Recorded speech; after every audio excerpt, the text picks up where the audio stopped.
Hello everybody and welcome to Omnipoke, the channel that brings you guys everything Pokemon. I'm Jack and today I have a deck analysis for you guys. As we mentioned in our set review videos, we're going to try and get as many deck analysis videos out for you guys before we go away. Both me and Joe are going away, so I'm just going to be pretty much recording 4 or 5 different deck analysis videos today for you guys to upload throughout the week. This time we have a bit of a spin on Colourless Rayquaza, Mega Colourless Rayquaza, based on some new cards in Ancient Origins and some old cards we've already got. So let's hop straight into it. First off, we have 4 of the Dragon Rayquaza. Normally people would probably play the normal one over the colourless one over this. I believe this one is slightly better for a couple of reasons. First off, you'll see later on there are some synergies that we have with the dragon typing. We're basing this deck all around the dragon type Ray, so and things like Reshiram and Hydreigon, so that's definitely useful. But secondly, this guy is not weak to lightning, which is really important, I think, especially with Jolteon being released. The colourless Rayquaza dies normally to a Jolteon relatively easily, whereas this dragon Rayquaza doesn't have weakness, only is weak to fairy, and there's no real fairy archetypes that are super competitive at the moment. There's a couple of ones that are on the fringes, but nothing that you're going to be seeing at every tournament and every game. So I think the colourless Rayquaza, is definitely inferior to the dragon one in this case. Next we have 3 Mega Rayquaza. Obviously this is the big hitter of the deck. Emerald Break doing huge amounts of damage based on your bench size. Unfortunately, there's nothing we can do about the weakness on... Well, there is things we can do about the weakness, but there's no way we can just not run this guy and not have this weakness, so we do unfortunately have to play this guy. I say unfortunately, obviously this guy is super good, with Emerald Break doing huge amounts of damage. One of the best attackers in the format at the moment. There are a couple of downsides. Obviously, as we're running Dragon type support, this guy isn't really supported by that. But I think even so, there's just no way you couldn't run at least 2 of the Mega Ray. I definitely think a 4-3 line is perfect for the deck we've got at the moment, though. Next up, we have 3 Shaymin EX. Shaymin obviously letting you set up to draw into your Mega Rayquaza pieces. But not only that, it's another bench sitter that will just increase your damage output every turn. You're probably going to have 2 or 3 of these down at a time, so they are all really useful for increasing numbers with Emerald Break.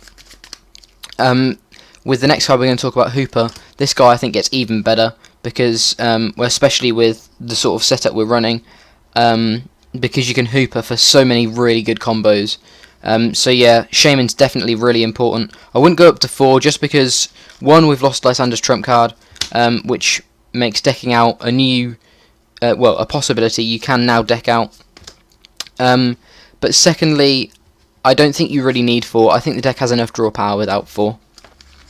Next up, as I mentioned earlier on, we have 2 Hooper EX. I know the proxies aren't the best, but we all know what Hooper does.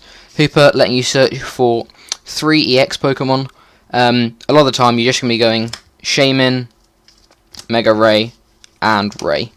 And if you've got a Spirit Link in hand, you go Shaymin. You can drop the Ray, Spirit Link, evolve into the Mega Ray, and draw a load of cards with Shaymin all in one turn. Obviously, super good combo, and I think that becomes so much more possible with Hooper, because Hooper really lets you find all of the pieces you need. It basically turns your Ultra Balls into search for 4 bench sitters or search for 3 EXs, which is obviously insanely good. And that's why we're running 2, because if this guy's prized, it can be really annoying. But running 2 sort of doesn't guarantee, but it makes it a lot less likely that you're going to have both Hooper and the prizes, meaning that you can always pull off one of these really, really cool combos at least once in the game. Onto the aforementioned Dragon type support. First off, we have one Hydreigon. The Hydreigon just gives these normal Rayquazas and the Reshirams I'm going to talk about in a second free retreat, which just means you can combo the Reshirams a little bit quicker, which is really good. Obviously, you can set this deck up in a turn, So having the free retreat on the dragon types is really useful for being able to do that. Then we have, as I said, the 2 Reshiram. I wouldn't want to go more than 2 just because I don't really think you need a third. I think you can draw into this guy well enough. I think the deck has a lot of draw power, and therefore you can probably draw into Reshiram as much as you need to. Turbo Blaze obviously being the reason we run Reshiram, letting you attach a fire energy from your hand to one of your dragon type Pokemon on the bench. Well, no, you can attach it to Reshiram as well, so I guess it's any dragon type Pokemon. This makes setting up Rayquazas so much easier because you can attach the energy with Turbo Blaze. Then all you need to find is a DCE or another energy and a Mega Turbo, something like that. It just gives a lot more combos to being able to set up a Mega Rayquaza in one turn. The Reshiram kind of acts like a couple of extra Mega Turbos, whilst it's not from the discard, it's from the hand. So yeah, you can definitely pull off really big energy turns with the 2 Reshiram in the deck. We then have a 1-1 Altaria line. Obviously Altaria is the way we get around Mega Rayquaza's weakness of lightning. The issue being, obviously Hex Maniac was released. It is being released in the next set, which does shut off Clear Humming, but I think you still have to run a 1-1 of this guy, just because there's so many lightning types about going into X and Y on. I think it's really important to negate that weakness. And then finally, a little bit of an off-piece card, we're running 1 Bunnelby. You may not expect something like this. This is pretty much simply just for getting back DCEs, getting back your one-off trainers like the Sacred Ash. If you have to discard them early, you can then attach an energy and use the Bunnelby to get the 2 cards you need, shuffle them back into the deck, especially later on in the game where there is not you don't have a very big a lot of cards in your deck. You can then efficiently be able to find those cards really quickly without too many resources being needed to find them. So Bunnelby is definitely really good for getting things like DCEs, getting other things. It kind of works like a VS Seeker as well. There's just loads of different cards you can get with Bunnelby that sort of is really helpful if you have to discard them early with things like Juniper or Ultra Ball. Moving on to the energy, there's not much to say about the energy. It's just for DCEs and 5 fires. Obviously the DCEs are how we're pretty much always going to be setting up the Mega Ray in a turn, and then the fire type support is simply for the Reshirams, because Reshiram only works off of fire types. Onto the trainers. First off, as you could probably guess, we have 4 Sycamore. 4 Sycamore is going to be pretty much staple in every X and Y on deck, as it has been for the past 2 or 3 years. We then have 3 Fan Club. Just being able to draw into our Pokemon is so important, especially as Fan Club turns into technically 5 Pokemon if you get a Hooper. So yeah, Fan Club is really, really important. That's why I've gone up to 3.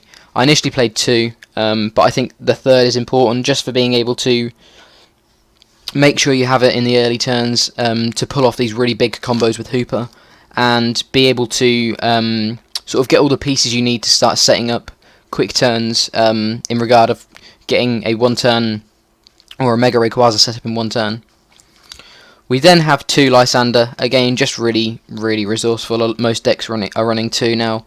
Pretty much all of my decks are going to run 2 going into X and Y on, just because the effect is so strong. And there's not many other good supporters we can run, so the 2 Lysander I think is definitely a good supporter for the turn if that's all you have. We then have 1 Birch. I don't like Birch all that much, but I feel like the deck needs some sort of shuffle draw, and I think Birch is superior to Shauna in the long run, just because I think it's just a better card overall, really. I really would like to see something new released in the next couple of sets. I know we've just had Ace Trainer, but Ace Trainer really doesn't synergize with the deck very well, because you're going to be going relatively aggressive relatively early, meaning that you're probably not going to be able to play Ace Trainer because your opponent's going to have more prizes than you. So I think Birch is the best of what we've got at the moment. And then finally 1 Hex Maniac. Hex Maniac, whilst it turns off your own Clear Humming and your own Turbo Blaze, things like that, it's really good for just being able to deal with things like Aegislash. Obviously, you're more often than not going to have a DCE on your Mega Rayquaza. So having the Hex Maniac can just get you around things like that. Also gets you around Item Lock, which is really annoying for this deck, just because they often need a lot of pieces. So yeah, I think Hex Maniac is going to be pretty staple in a lot of decks anyway, at least, just because of how useful some of the abilities are now. We then have for Ultra Ball. Ultra Ball again is another way of being able to find Hoopers. Kind of works a little bit like the Fan Club. Ultra Balls can grab you Hoopers, well, they can grab you anything in the deck, anything you need. And with the Bunnelby, whilst it's a little bit weird, you don't mind discarding the cards, because you do have access to them later on with Bunnelby if you really need them back. Ultra Balls are so strong with now having both Shaman and Hooper in the deck, because your Ultra Balls just get so much value for every Pokemon they find. You're either going to be drawing lots of cards, or searching for 3 or 4 Pokemon and drawing cards at the same time. So yeah, Ultra Balls are really strong. We actually have 4 Spirit Link. I think it's so important to be able to get Mega Rayquazas out as quickly as possible. And just to avoid things like Headringer, you can just attach the Spirit Link, even if you don't plan on evolving that turn.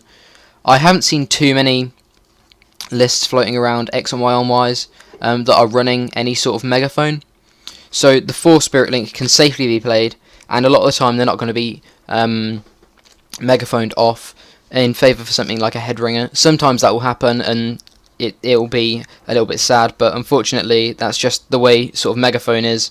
I think the 4 is definitely needed just to try and avoid being Headringered straight away, because you can quite safely just attach them and then evolve next turn if you really need to. We then have 3 VS Seeker. Obviously we've got a couple of one-off supporters. The supporter count is kind of light, but with 3 Shaman, I guess it's justifiable. The whole supporter thing, X and Y on Ys, is really awkward. And I think I could definitely see myself finding space for a 4th VS Seeker, possibly even for one of the Rayquaza Spirit Links. But yeah, the VS Seeker is just to be able to get your Hex Maniacs back, your Lysanders back, more often than not.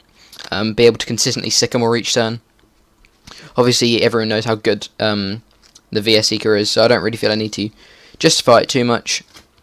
And then the 3 Mega Turbo, this just increases the amount of times you can get the turn 1 Mega Rayquaza off overall. Obviously, being able to Turbo Blaze and Mega Turbo and look for DCs at the same time, there's a lot of ways to be able to get 3 energy onto Mega Rayquaza in one turn, and it's definitely quite consistent in doing so, especially if you can really manage your resources well and use your energy and your Turbo Blazes and your Mega Turbos at the right time to be able to build up a Mega really quickly. We then have 2 Trainer's Mail. I feel Trainer's Mail is the most consistent of the sort of trainer type draw mechanics we've got at the moment. We've obviously got Acrobike, Roller Skates, things like that. I think Trainer's Mail is the best, just because you're naturally going to have a higher trainer count than either your Pokemon or energy, and therefore you're going to be finding more of your Pokemon, more of your trainers more often than not, which means you're going to be able to have a bit more of a choice about what you get. With Roller Skates and Acrobike, you just get what you're given. Acrobike has a bit more versatility, but you have to get rid of one of the cards. I think Trainer's Mail, because your deck is often primarily going to be made of trainers, I'm pretty sure, in my opinion, Trainer's Mail is the best of what we've got at the moment, just because you have the choice, and you're still going to quite often be able to find all of the trainers that you need, or have at least a decent choice about what you want, rather than just sort of getting one trainer and thinking, oh, I have to take this one. A lot of the time you're going to have a choice, because there are a lot of trainers in decks nowadays. We then have 1 Switch, just useful, gives a lot of versatility to the deck. You can actually set up a Mega Rayquaza this way as well, using the Switch, because you can Turbo Blaze, switch into another Reshiram to Turbo Blaze again, and then then free retreat with the Hydreigon, and just attach a regular energy. So yeah, it just gives another sort of pseudo way to be able to build up a Mega Rayquaza in a turn. Obviously, it's not the way you're going to want to be doing things every game, because you're going to want to hold the Switch for when you get Lysandered into an awkward position. But overall, I think the Switch is definitely really useful. And then finally, for the trainers, we have a Sacred Ash. As I mentioned earlier on, the Bunnelby can bring back the Sacred Ash if you have to discard it early. Because of the amount of Pokemon and the amount of useful Pokemon in this deck, it's really important to be able to access them, even if you have some of them go down really early on. Obviously, the Sacred Ash can get you pretty much anything that you really need that's been discarded. Maybe you've just had a Mega Rayquaza go down. You can just grab it back and be able to search for it again with Hooper. I think Sacred Ash gets so much better with Hooper because you can get sort of so many EXs, but you can then Hooper for a lot of them, so Sacred Ash kind of works as like a triple Ultra Ball sometimes, which is really, really good. And yeah, it's just a really useful card because the deck goes quite aggressive early on, meaning that you're sometimes risking being decked out. With the Sacred Ash, at least you can sort of preserve your game for 5 turns and hopefully take the win from there. And then finally, as you probably all expected, there are 4 Skyfield, simply just to increase the damage output with Mega Rayquaza. I think 4 is needed at the moment, simply because Mega Rayquaza relies on it so much, and obviously there are a lot of other stadiums, a lot of counter stadiums. Stadium War is a big sort of mechanic in X and Y on, and therefore I think the 4 is definitely needed overall, just because it guarantees that you're going to have it in players exactly when you need it. But yeah, that's the deck. I've tried to keep it relatively short and sweet. It's just a bit of a different way of playing Mega Rayquaza as of Ancient Origins. You could definitely play this without the Hoopers, but I don't think it works anywhere near as well. I think Hooper basically makes Mega Rayquaza immediately tier 1 if it wasn't already. I know in some people's eyes they didn't really like it. I think it's very hard to deny the absolute potential that Mega Rayquaza has, especially with Hooper support now. So yeah, it's definitely really, really interesting. We do have another Hooper-based Rayquaza deck. This is just sort of the Dragon-style one. I believe Joe's going to cover a more colourless style one, which isn't going to rely on the Dragon support. This is more of a quirky one. But yeah, we'll definitely have another Hooper deck for you coming up very soon. But other than that, thank you very much for watching. I need to carry on recording with some other decks, so I'm going to head off, and I hope to see you in another video.